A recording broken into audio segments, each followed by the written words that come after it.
अस्सलाम वालेकुम। Doctor Arshad Mahmood here. So आज की इस वीडियो के अंदर हम देखेंगे कि हमने सेरेब्रल पाल्सी या सीपी के शॉर्ट और लॉन्ग केस को कैसे अप्रोच करना है। इसमें हमने एग्जामिनेशन की स्कीम अपनी क्या रखनी है और at the end of examination examiner हमसे क्या एक्सपेक्ट करता है।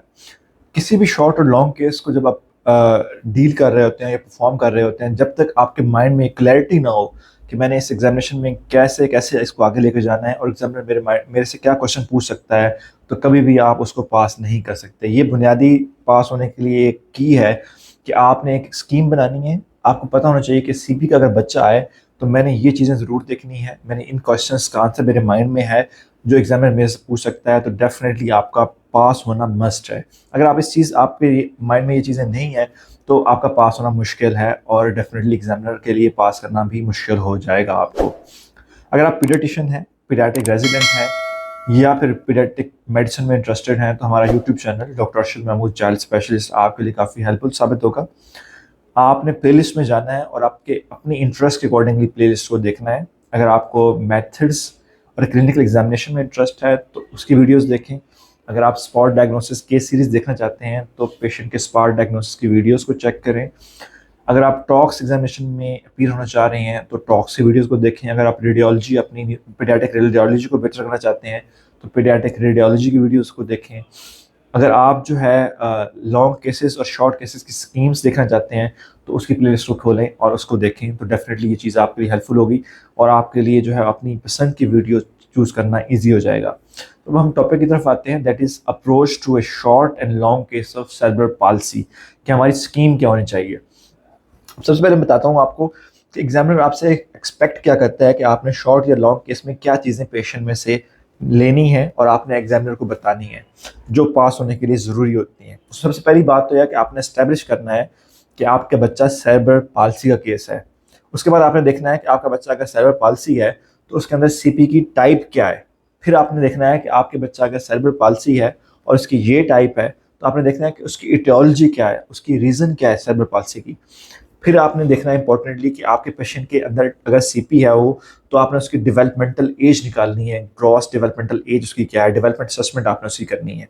आपने देखना है कि आपके पेशेंट के अंदर जो है वो इश्यूज क्या हैं, सो आपने उसके एक्यूट जो इश्यूज हैं उनको आइडेंटिफाई करना है। इस तरह आपने उसके बाद उसकी इन्वेस्टिगेशन बतानी है और आपने फिर उसके बाद उसका ट्रीटमेंट प्लान देना है। सो ये बेसिक हेडिंग्स हैं जो आपने शॉर्ट केस के अंदर, लॉन्ग केस के अंदर, हिस्ट्री एग्जामिनेशन के अंदर आपने इसको आइडेंटिफाई करना है और फिर आपने एग्जामिनर को इनका आंसर करना है। इसी चीज़ पे आपका सारा का सारा वाइवा होगा।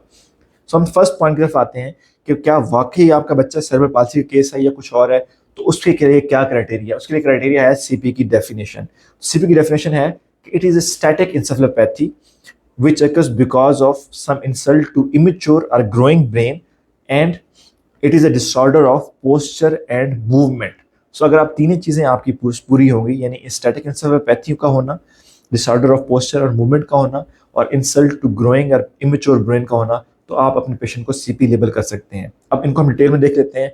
सबसे पहला पॉइंट कि स्टैटिक इंसेफेलोपैथी, इसका मतलब क्या है कि जो पेशेंट को इंसल्ट हुई है वो स्टैटिक है, वो बढ़ नहीं रही। मिसाल के तौर पर अगर पेशेंट ने अगर उसको सीपी होती है और उसने उसमें वो डेवलपमेंट डिलेड है, उसने नेक होल्डिंग अचीव की है 9 मंथ के ऊपर, तो वो नेक होल्डिंग उसकी रहेगी, वो लॉस नहीं होगी। ठीक है। अक्सर औकात पेशेंट, एससीबी के पेशेंट जो है वो माइलस्टोन अचीव कर रहे होते हैं, लेकिन उनका डेवलपमेंटल क्वेश्चन जो होता है वो डिलेड होता है। सपोज अगर एक सीबी का पेशेंट है और नेक होल्डिंग अचीव करता है 9 मंथ पे, तो नेक्स्ट माइलस्टोन है उसी तरह वो लेट होगा उसका। यानी 3 मंथ्स पे अचीव करनी थी, उसने 9 मंथ पे किया, तो सिटिंग हो सकता है उसकी 3 साल के ऊपर आए, 2 साल पे आए, और वॉकिंग उसकी 3 या 4 साल पे आए। तो वो कुछ ना कुछ अचीव कर रहे होते हैं, लेकिन अचीव करना उनका डिले होता है, लेकिन उनकी रिग्रेशन नहीं होती। अब यहाँ पे इंपॉर्टेंट पॉइंट ये है कि बाज़ दफ़ा सीपी के बच्चों के अंदर रिग्रेशन भी हो जाती है, जिसको हम सूडो रिग्रेशन कहते हैं। उसमें होता क्या है कि एक पेशेंट सीपी का था जो सिटिंग अचीव उसने अचीव कर ली थी, लेकिन उसके पेरेंट्स ने उसकी कोई फिजियोथेरेपी नहीं कराई, तो उसको कंट्रेक्चर बने बॉडी में, तो उसने सिटिंग भी अपनी लॉस कर ली। तो ये रिग्रेशन जो है वो सूडो रिग्रेशन होती है, इसको हम कहेंगे सूडो स्टैटिक इंसेफेलोपैथी। लेकिन ये जो रिग्रेशन है डीबीडी में नहीं आएगी, ये सूडो रिग्रेशन होती है। सेकंड पॉइंट हमारे सीबी का था कि it is this disorder occurs because of some insult to immature और ग्रोइंग ब्रेन। सो इसमें इंसल्ट का पीरियड जो होता है जब तक आपका ब्रेन इमेच्योर है या ग्रो कर रहा है, उस फेज में आता है। तो इसके लिए जो एज कट ऑफ है वो या तो एंटीनेटल है, यानी जब तक बच्चा माँ के पेट के अंदर है, या फिर हमारे फर्स्ट 2 years ऑफ लाइफ हैं। सपोज अगर एक 3 साल का बच्चा है और उसको मेनिंजाइटिस हो जाता है और मेनिंजाइटिस की वजह से बच्चे के अंदर कोई कॉम्प्लिकेशन रह जाती हैं, बच्चे को स्ट्रोक होता है 3 या 4 years के ऊपर, तो हम उसको कहेंगे कि ये सीक्वल ऑफ मेनिंजाइटिस या सीक्वल ऑफ स्ट्रोक है, हम उसको सीपी नहीं कहेंगे। लेकिन अगर फर्स्ट 2 years के अंदर अगर कोई इंसल्ट होती है, उसको कोई स्ट्रोक होता है, कोई मेनिंजाइटिस होता है, तो उसको हम सीपी बोलेंगे, क्योंकि ये जो इंसल्ट है उसके इमेच्योर या ग्रोइंग ब्रेन पे हो रही है। थर्ड जो पॉइंट सीपी का है वो है कि it is a disorder of posture and movement. इसका मतलब यह है कि जब बच्चा सीपी होगा तो उसको कोई ना कोई पोस्चर या मूवमेंट का डिसऑर्डर होगा। मिसाल के तौर पर उसका जो है उसको एटेक्सिया होगा, मिसाल के तौर पर उसको स्पासिटी होगी, मिसाल के तौर पर उसको डिस्काइनेजिया यानी उसके कोरियोस्टाइड मूवमेंट्स होंगी। तो ये सारी चीज़ों का होना, इसमें किसी एक चीज़ का होना बहुत ज़रूरी है। अगर एक पेशेंट है, उसको कोई ट्रॉमेटिक ब्रेन इंजरी हुई है, कोई स्ट्रोक हुआ है, लेकिन उसको कोई पोस्चर मूवमेंट का डिसऑर्डर नहीं है, उसको कोई टैक्सिया नहीं है, उसको कोई स्पासिटी नहीं है, उसको कोई कोरियोस्टाइड या एथिटोसिस या कोरिया मूवमेंट नहीं आ रही, तो वो सीपी नहीं है। वो इंटेलेक्चुअल डिसेबिलिटी का पेशेंट हो सकता है। ठीक है, अगर उसको मतलब उसके जो है वो कॉग्निशन ठीक नहीं है, वो उसका आईक्यू इफेक्टेड है, तो उसको हम आईडी कह सकते हैं, लेकिन वो सीपी नहीं होगा। सो सीपी के लिए पोस्चर और मूवमेंट का इन्वॉल्व होना बहुत जरूरी है। सो अगर आपके पेशेंट के अंदर ये तीनों चीजें आई हैं तो वो पेशेंट आपका सीपी है। क्योंकि इसमें इंपॉर्टेंट पॉइंट ये है कि एग्जामिनर आपसे पूछ सकता है कि डॉक्टर साहब आपका बच्चा डीबीडी क्यों नहीं है, तो आपने बताना है कि भाई डॉक्टर मेरे जो पेशेंट है उसके अंदर कोई रिग्रेशन ऑफ माइलस्टोन का एलिमेंट नहीं आ रहा। अगर रिग्रेशन है भी सही तो आप बता देना है कि ये रिग्रेशन जो है ये सूडो रिग्रेशन है, पेशेंट कोई फिजियोथेरेपी नहीं हुई, उसके कंट्रैक्चर बने हैं, उसकी वजह से वो पेशेंट ने चलना छोड़ दिया जो पहले थोड़ा बहुत चल रहा था। अब हम सेकंड क्वेश्चन की तरफ आते हैं, जो कि है कि आपके पेशेंट के अंदर सीपी की टाइप क्या है। तो अगर हम टाइप्स की बात करें तो सीपी की बेसिकली 4 टाइप्स होती हैं। इसके अंदर स्पास्टिक सीपी है, इसके अंदर पेशेंट के अंदर स्पासिटी आती है। इस तरह डिस्काइनेटिक सीपी है, इसके अंदर पेशेंट के अंदर जो है वो कोरिया और चिटाइट मूवमेंट्स आती हैं। इस तरह पेशेंट के अंदर जो है वो एटेक्सिक सीपी हो सकती है, इसके अंदर पेशेंट का जो है वो एटेक्सिक गेज होता है। और फोर्थ टाइप जो है मिक्स्ड सीपी है, इसके अंदर पेशेंट की 2-3 जो टाइप्स मैंने बताई हैं उसकी मिक्स फाइंडिंग हो सकती है। पेशेंट को स्पासिटी भी हो सकती है और साथ उसको कोरियोस्टाइड मूवमेंट्स भी हो सकती हैं। सो आपने आइडेंटिफाई करना है कि आपके पेशेंट के अंदर सीपी की टाइप क्या है, क्या वो स्पास्टिक है, क्या वो डिस्काइनेटिक है, क्या वो एटेक्सिक है, या क्या वो मिक्स्ड है। स्पास्टिक में फर्दर उसकी टाइप्स आ जाती हैं। इसके अंदर डायप्लीजिया है, जिसमें लोअर लिम्ब इफेक्ट होते हैं more as compare to upper limb, और क्वाड्रिप्लीजिया इसमें सारे लिम्ब इक्वली इफेक्ट हो रहे होते हैं, और हेमिप्लीजिया इसके अंदर आपके हाफ ऑफ बॉडी इफेक्ट हो रही होती है, जो कि पेरिनेटल स्ट्रोक के कंडीशन में आती है। थर्ड आपका क्वेश्चन होता है कि आपके पेशेंट के अंदर जो सीपी है उसकी इटियोलॉजी क्या है। अगर हम इटियोलॉजीज को ब्रॉडली देखें तो हम उसको 3 ग्रुप में डिवाइड करते हैं। That can be antenatal, that can be natal and that can be postnatal. Antenatal के अंदर जो हमारी इंपॉर्टेंट इटियोलॉजीज हैं उसके अंदर टॉर्च इन्फेक्शन है और कंजेंटल ब्रेन मेलफॉर्मेशन है। सो आपने ये देख लेना है कि आपके पेशेंट के अंदर जो है लिवर स्प्लीन तो नहीं है, कैटरेक्ट तो नहीं है, पीडीए तो नहीं है। तो ये चीज़ें आपकी at the end of examination अगर आपने ये देखी हुई है, एग्जामिनर आपसे पूछता है कि डॉक्टर साहब आपके बच्चे में जो सीपी है क्या वो टॉर्च इन्फेक्शन वजह से तो नहीं है। तो अगर आपने डिफरेंशियल में टॉर्च नहीं रखा हुआ तो आप बता सकते हैं कि मेरे पेशेंट के अंदर स्प्लीन नहीं है, लिवर नहीं है, कोई हार्ट का मरमर नहीं है, कोई कैटरेक्ट नहीं नजर आ रहा, तो लेस लाइकली कि टॉर्च है। अगर इनमें कोई चीज़ आ रही है तो आप उसको फिर ऊपर भी रख सकते हैं अकॉर्डिंगली। तो आपने ये एग्जामिनेशन में जरूर देखना है। अगर हम नेटल यानी इंट्रापार्टम एरिया की बात करें तो उसमें सीपी की इटियोलॉजीज के अंदर जो टॉप पे आती है वो बर्थ एस्फिक्सिया है, लो बर्थ वेट बेबीज हैं और प्री मेच्योरिटी है। अगर आपका बच्चा 2.5 kg से कम है तो वो लो बर्थ वेट बेबी है। अगर आपके बच्चे की जो जेस्टेशन है 37 वीक से कम है तो वो प्री मेच्योर बेबी है। और अगर आपके बच्चा जो है वो बर्थ पे क्राई नहीं किया तो वो बर्थ एस्फिक्सिया केस है। यहाँ पे इंपॉर्टेंट पॉइंट ये है कि बर्थ एक्सफिजिया को जो है वो हम जो है वो बहुत ज़्यादा ओवर एस्टिमेटेड चीज़ है। बर्थ एक्सफिजिया डेफिनेटली आपको पता है कि उसको हम कहते हैं HIE, that is hypoxic ischaemic encephalopathy. इसके 3 ग्रेड होते हैं, grade 1, grade 2 and grade 3। Grade 1 के जो बच्चे हैं उनके अंदर टिपिकल कोई फाइंडिंग नहीं होती है, बच्चे थोड़े से हाइपर अलर्ट होते हैं, इनके अंदर जो है वो जो पीपल है वो मिडिएटिक होते हैं, मतलब सटल सी फाइंडिंग होती है। ग्रेड 2 में सीजर्स होते हैं और ग्रेड 3 वाले बच्चे कॉमा में होते हैं। सो अगर एक पेशेंट को अगर सीपी आप लेबल कर रहे हैं और सीपी का रीजन आप बर्थ एस्फिक्सिया बता रहे हैं तो डेफिनेटली जो बर्थ एलिमेंट है उस वजह से बच्चे को इंसेफेलोपैथी होनी चाहिए। एटलीस्ट वो ग्रेड 2 में तो होगा ना। ग्रेड 2 का मतलब है कि उसको सीजर हुए होंगे, या फिर ग्रेड 3 वाला बच्चा तो डेफिनेटली एडमिट होगा। तो अगर एक बच्चा जिसको आप बर्थ एस्फिक्सिया बता रहे हैं उसका रीजन ऑफ सीपी, लेकिन उस बच्चे ने पैदाइश पे कोई एडमिशन नहीं हुआ, उसने फीड फर्स्ट डे में और लाइफ पे लेना शुरू कर दी थी, उसको सीजर्स नहीं हुए, तो एग्जामिनर डेफिनेटली आपसे पूछेगा कि डॉक्टर साहब आप इस बच्चे को बर्थ एस्फिक्सिया उसकी रीजन ऑफ सीपी बता रहे हैं तो ये ठीक है या नहीं है। तो डेफिनेटली ये ठीक नहीं होगा। तो आपने ये एस्टेब्लिश करना है, जब भी एग्जामिनर माँ बताया आपको कि आपका बच्चा लेट तो नहीं रोया था, आपने देखना है, उससे पूछना है कि आपके बच्चे की कोई रिससिटेशन तो नहीं होती, क्या उसको ऑक्सीजन तो नहीं लगी थी, क्या वो हॉस्पिटल दाखिल तो नहीं हुआ था, क्या उसको फिट्स तो नहीं हुए थे, क्या उसने फीड फर्स्ट डे पे लिया था या नहीं लिया था। तो इसमें अगर कोई चीज़ें आपको मिलेंगी तो तभी आपने बर्थ एस्फिक्सिया को as a cause of CP label करना है, अदरवाइज आपने इसको लेबल नहीं करना, क्योंकि एग्जामिनर डेफिनेटली आपसे ये पूछेगा। अगर हम उसके बाद पोस्टनेटल काजेज की बात करें सीपी की, तो उसके अंदर हमारा जो इंपॉर्टेंट काज है उसके अंदर हमारी जेएनएन यानी जॉइंटिस निनोटोरम है, जिसमें अक्सियन ट्रांसफ्यूजन या सीवियर जॉइंटिस की हिस्ट्री मिलती है, और डेफिनेटली ऐसे सीपी बच्चे जो होते हैं वो डिस्काइनेटिक सीपी होते हैं। इस तरह पोस्ट मेनिंजाइटिस हो सकता है, इंट्राक्रैनियल ब्लीड हो सकता है, तो ये काजेज भी सीपी की होती हैं। इसके बाद नेक्स्ट स्टेप आपका आता है डेवलपमेंट असेसमेंट का। आपने पेशेंट का देखना है कि उसकी डेवलपमेंटल एज क्या है, उसकी hearing, vision, fine, grass motor, सारी डिमेंस को टच करना है। डेवलपमेंट असेसमेंट पे हमारे पे डिटेल वीडियो मौजूद है, इस वीडियो को आपने ज़रूर देखना है। इसमें प्रैक्टिकली मैंने पेशेंट पे परफॉर्म करके दिखाया है कि आपने डेवलपमेंट असेसमेंट को कैसे देखना है और डिफरेंट डोमेन्स को आपने कैसे उनकी एज निकालनी है और आपने फाइनल एज कैसे बतानी है। इसके बाद नेक्स्ट स्टेप होता है हमारा कम्प्लिकेशंस का, कि आपका पेशेंट जो सीपी है उसके अंदर क्या पेचीदगियाँ आ रही हैं, उसके अंदर क्या कम्प्लिकेशंस आ रही हैं, तो उसको आपने हेड टू टो नीचे से देखना है। अगर हम ग्रॉसली बात करें हेड की, तो उसमें पेशेंट के अंदर हिस्ट्री एग्जामिनेशन के ऊपर जो है वो सीजर्स हो सकते हैं, उसको स्लीप इश्यूज हो सकते हैं, उसको बिहेवियरल इश्यूज हो सकते हैं कि वैसे पेशेंट इरिटेबल होते हैं, सेल्फ हिटिंग या अब्यूसिव या इस तरह के बिहेवियर्स आ सकते हैं।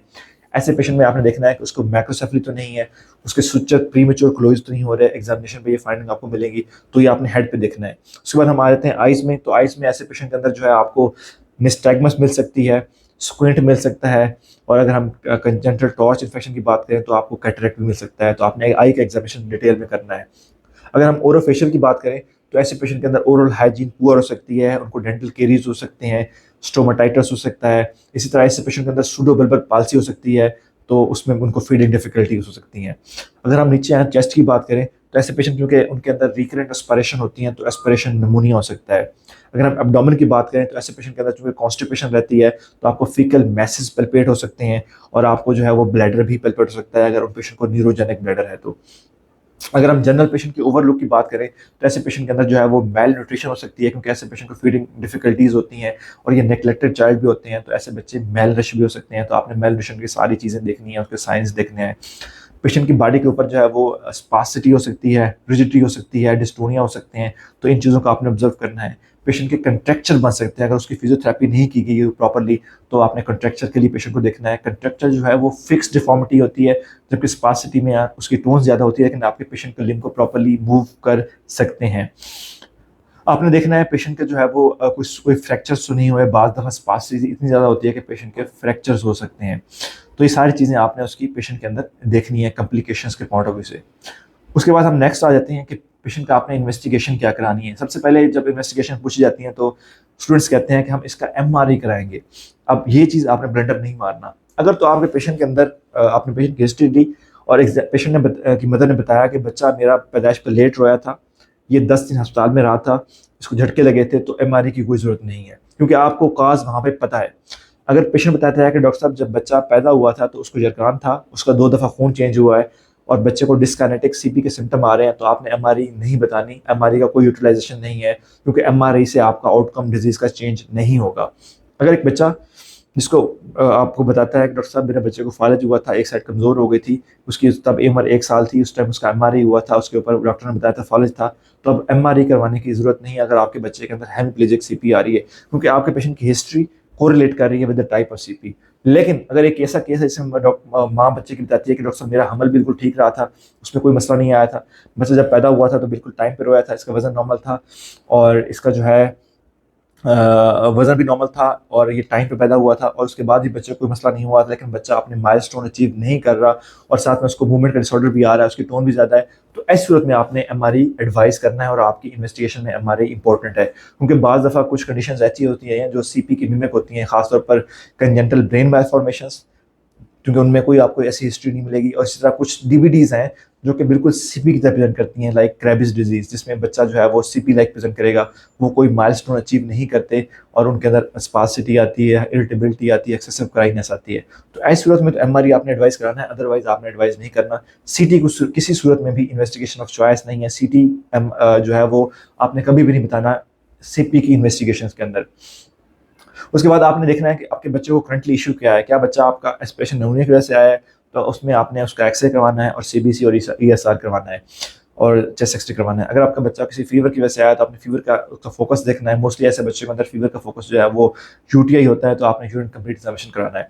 अगर आपका बच्चा मेलनरिश है तो अकॉर्डिंगली आपने मेलनरिशन के प्रोटोकॉल को फॉलो करना है और उसकी इन्वेस्टिगेशन आपने करवानी है। इसके अलावा जो इंपॉर्टेंट इन्वेस्टिगेशन जो हम ऑफर करते हैं उसके अंदर हेयरिंग असेसमेंट है, उसकी विजुअल असेसमेंट है और डेवलपमेंट असेसमेंट है। तो से सारी जो इन्वेस्टिगेशन है आपने हर बच्चे के अंदर ऑफर करवानी है। अब इन्वेस्टिगेशन के बाद आपने बताना है बच्चे का मैनेजमेंट प्लान। तो उस मैनेजमेंट प्लान के अंदर सबसे इंपॉर्टेंट चीज़ दो पॉइंट है, वो ये है कि फर्स्ट आपने बताना है कि इसकी जो मैनेजमेंट है वो मल्टी डिसिप्लिनरी टीम अप्रोच होगी।